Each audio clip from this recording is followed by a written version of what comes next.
ستا په نظر ستا دپاره تر ټولو مهمه کار کم کار دی؟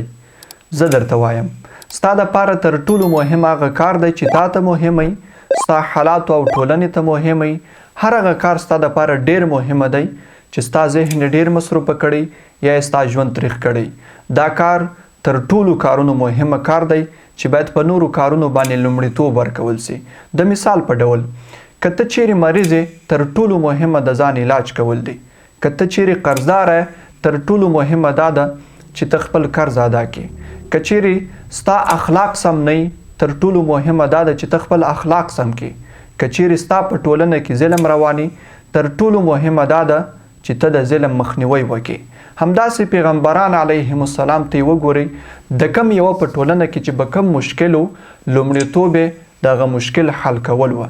که په د کم یو په ټولنه کې خلک په کفر او شرک اخته وه لومړیتوب یې دا و چې خلک ایمان او د الله تعالی وحدانیت ته دعوت کړي لکه نوح علیه الصلاة والسلام واري. که به د کم یو په ټولنه کې خلک په فحشا کې اخته وه لومړیتوب یې د فحشا مخنیوی و لکه لوط علیه الصلاة والسلام واري.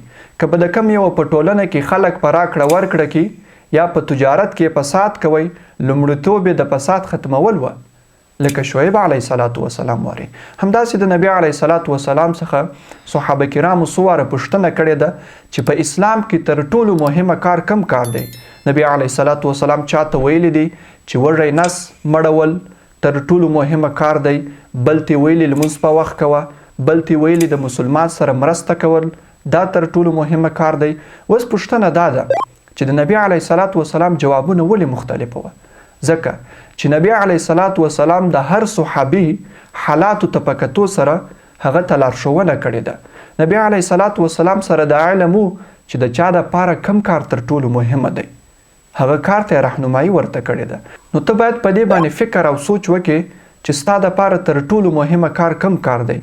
باید په نورو کارونو باندې مهم کار ته لومړیتوب ورکړې او خپل نظر دې حتما ما سره په کومنټ کې شریک کړه چې ستا دپاره په ژوند کې تر ټولو مهم کار کم کار دی چې باید ته وکړې. السلام علیکم.